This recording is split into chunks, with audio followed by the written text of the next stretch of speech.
តាមវាស្រែកុំឡោះមុខបងខ្មៅអាយរាប់ខែអរាប់ថ្ងៃខែប្រាំងវស្សាធ្វើការញាប់ជើងដៃខែប្រាំងវស្សាធ្វើការញាប់ជើងដៃក្តៅណាស់នាងស្រីធ្វើម៉េចនឹងបានស្រួលក្តៅណាស់នាងស្រីធ្វើម៉េចនឹងបានស្រួលខ្លួនបងកំសត់ស្នេហ៍ធ្វើស្រែតែនឹងក្របីជិះតែរទេះគោគ្មានទេម៉ូតូថ្មីបងចាយតែលុយខ្មែរមិនដែលចាយលុយថៃស្លៀកពាក់ក៏អាចជុះមិនស្គាល់របស់ថ្លៃថ្ងៃនេះបានជួបនាងបងចង់តែកាន់ដៃអូនកូនអ្នកទីក្រុងឃើញហើយមាននិស័យសាច់សមាត់ខៃតើមានវាសនាទេ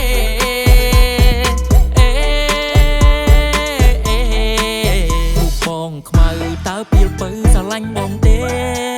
បងកូនអ្នកស្រែមុខខ្មៅអែមិនដែលលៀបលេងូតទឹកប្រពាំងមានកម្លាំងបេះដូងទំនេរអូនចាប់អារម្មណ៍ទេកុំលោស្រុកស្រែពូកែថ្នមអូនចាប់អារម្មណ៍ទេកុំលោស្រុកស្រែពូកែថ្នម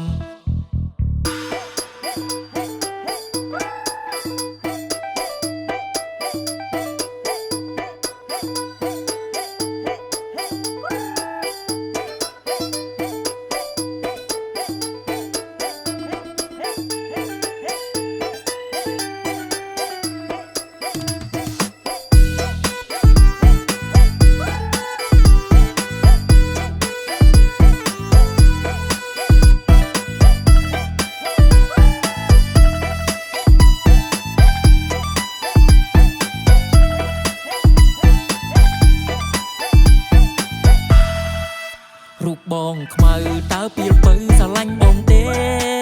បងកូនអ្នកស្រែមុខខ្មៅអែមិនដែលលៀបលេ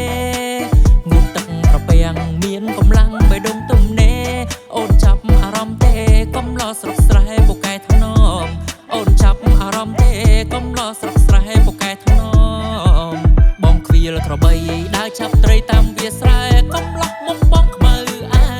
រាប់ខែអរាប់ថ្ងៃធ្វើការញាប់ជើងដៃខែប្រាំងវស្សាធ្វើការញាប់ជើងដៃក្តៅណាស់នាងស្រីធ្វើម៉េចនឹងបានស្រួលក្តៅណាស់នាងស្រីធ្វើម៉េចនឹងបានស្រួលខ្លួនបងកំសត់ស្នេហ៍ធ្វើស្រែតែនឹងក្របីជិះតែរទេះគោគ្មានទេម៉ូតូថ្មីបងចាយតែលុយខ្មែរមិនដែលចាយលុយថៃស្លៀកពាក់ក៏អាចជុះមិនស្គាល់របស់ថ្លៃថ្ងៃនេះបានជួបនាងបងចង់តែកាន់ដៃអូនកូនអ្នកទីក្រុងឃើញហើយមាននិស័យសាច់សមាត់ខៃតើមានវាសនាទេ